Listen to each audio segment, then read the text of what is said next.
Rabbi इश्रह ली सदरी व यस्सिर ली अमरी वहलुल उक़दतम मिन लिसानी यफ़क़हू क़ौली अऊज़ु बिल्लाहि मिनश शैतानिर रजीम बिस्मिल्लाहिर रहमानिर रहीम Assalamu alaikum. Inshallah, we will be doing the summary of the seventh parah of the Quran. May Allah subhanahu wa ta'ala make it easy for us to understand it and implement it in our lives. Ameen. This parah starts with verse number 83 of Surah Ma'idah, which is about a group of Christians who had accepted Islam. Allah subhanahu wa ta'ala says, when they listen to what has been revealed to the messenger, you will see their eyes overflowing with tears for recognizing the truth. They say, Our Lord, we believe, so count us among the witnesses. Only the people who listen to Quran with an open heart are the ones who are affected by it. And they are the ones who will recognize the truth of Allah's words.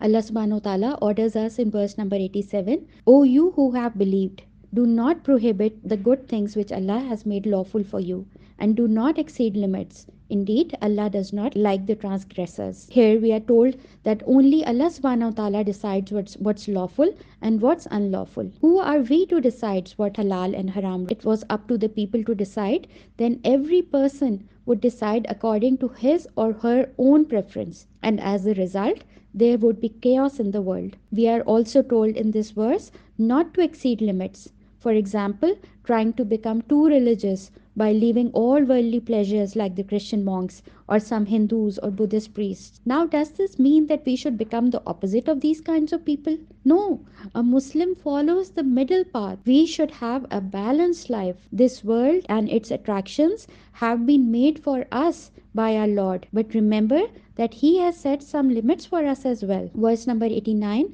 discourages us from making oaths about useless things and tells us if we break an intentional oath, then it has to be taken seriously and a kafara or a penalty has to be given for it. Next, verses 90 and 91 are really important. Allah subhanahu wa ta'ala says, O believers, intoxicants, gambling, idols, and drawing lots of decisions are all evil of Shaitan's handiwork.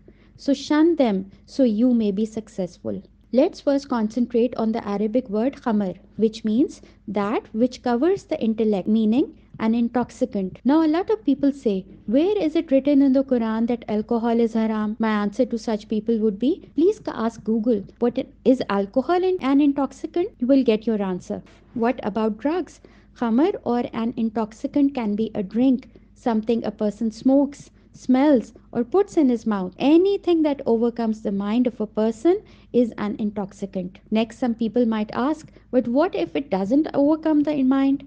Like if we use it in very small quantities. Rasulullah sallallahu alaihi wasallam said, every intoxicant is unlawful, and whatever causes intoxication in large amount, a small amount of it is also unlawful. Next, Allah subhanahu wa ta'ala mentions gambling. Gambling is an addiction where one gives up a normal, hard-working life in order to get some easy money. Why does Allah subhanahu wa ta'ala stop us from these things? Why does He call them the filthy works of shaitan? Because He knows how harmful these things are for us. In verse number 100, Allah subhanahu wa ta'ala tells us, say, not equal are the evil and the good, although the abundance of evil might impress you. This verse tells us that Allah subhanahu wa ta'ala's standards of evaluation and judgment are very different from ours. For Allah subhanahu wa ta'ala and for the people who love Allah, quantity doesn't make a difference. What matters is whether something is pure or impure. For food items, we know that tayyib food is that which is halal, while khabith is that which is haram and unclean. But is this verse only talking about food items? No, the criteria can be applied to all our actions. How many times do we see people following a trend just because everyone is doing it? We are told by this ayah that we are not to follow the majority,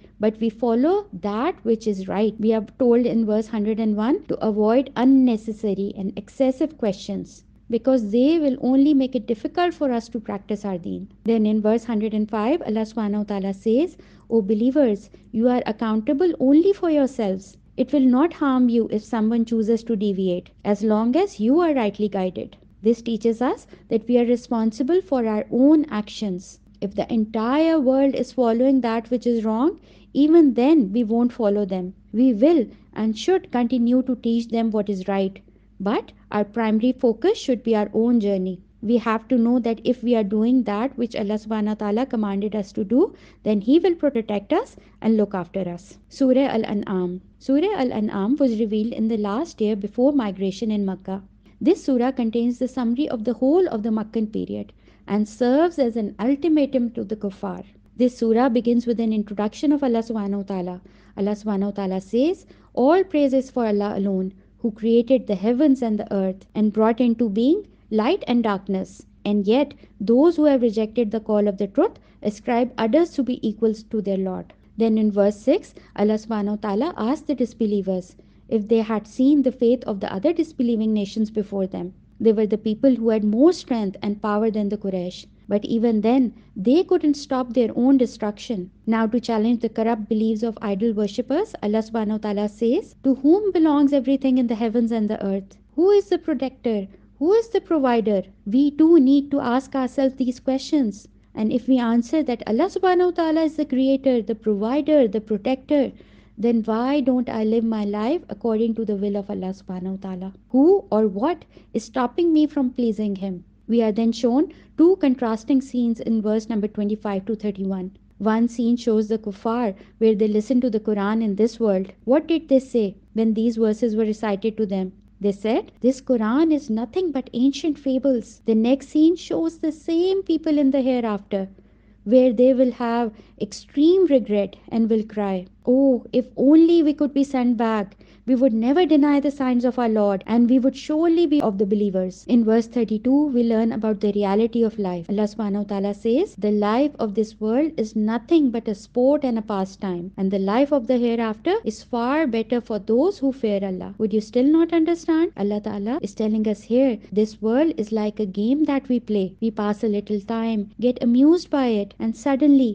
it comes to an end. So how come we are spending more time for this temporary dunya than our everlasting akhirah? In verse number 42, Allah subhanahu wa ta'ala says, "And we have already sent messengers to nations before you, O Muhammad. Then we seize them with poverty and hardship, that perhaps they might humble themselves to us." Allah subhanahu wa ta'ala is telling us here why He put a difficulty in our lives. We generally see that when everything is going well, we forget about Allah subhanahu wa ta'ala and become arrogant. We stop making du'as and are so busy in our perfect lives that we forget that we were sent here with a purpose, with a mission. But the moment we are hurt, we immediately turn to Allah subhanahu wa ta'ala and call Him for help.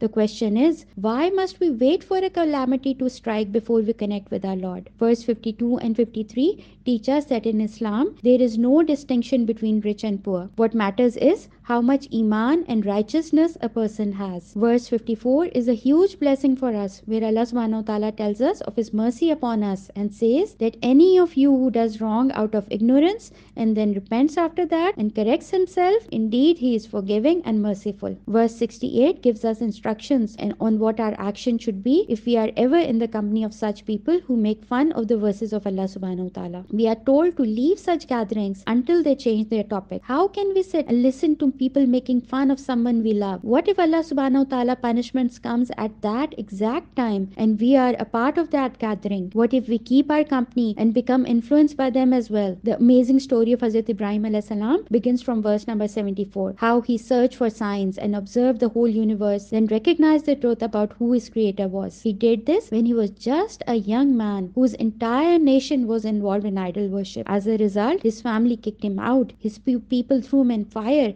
but he remained firm on his path. As a result, he was chosen by Allah subhanahu wa ta'ala as his friend, Khalilullah. Imagine, Allah subhanahu wa ta'ala is calling him his friend. This teaches us that our sacrifices for Allah subhanahu wa ta'ala will never go wasted. We will be blessed in this dunya and the next, inshallah. In verses 84 and 87, Allah subhanahu wa ta'ala mentions the name of 17 of his prophets by name and tells us that He preferred them over all the world. How? By blessing them with prophethood and choosing them to be His messengers. Imagine our status in front of Allah subhanahu wa ta'ala if we too become among those who spread the message of the Prophet. Next, Allah subhanahu wa ta'ala shows us some signs of His power in verses 95 to 99. For example, the splitting of the seeds, the cycle of the night and the day, the beauty of the stars, the creation of mankind, and the rain from the sky. And yet, Allah subhanahu wa ta'ala tells us that there are some who still associate partners with Allah subhanahu wa ta'ala. This brings us to the end of the 7 juz and towards our question for the day. The question I will ask myself today is, what inspires me the most about Hazrat Ibrahim alayhi salam, and how will I try to instill that quality in my own self? Inshallah, we will meet again tomorrow with the next para.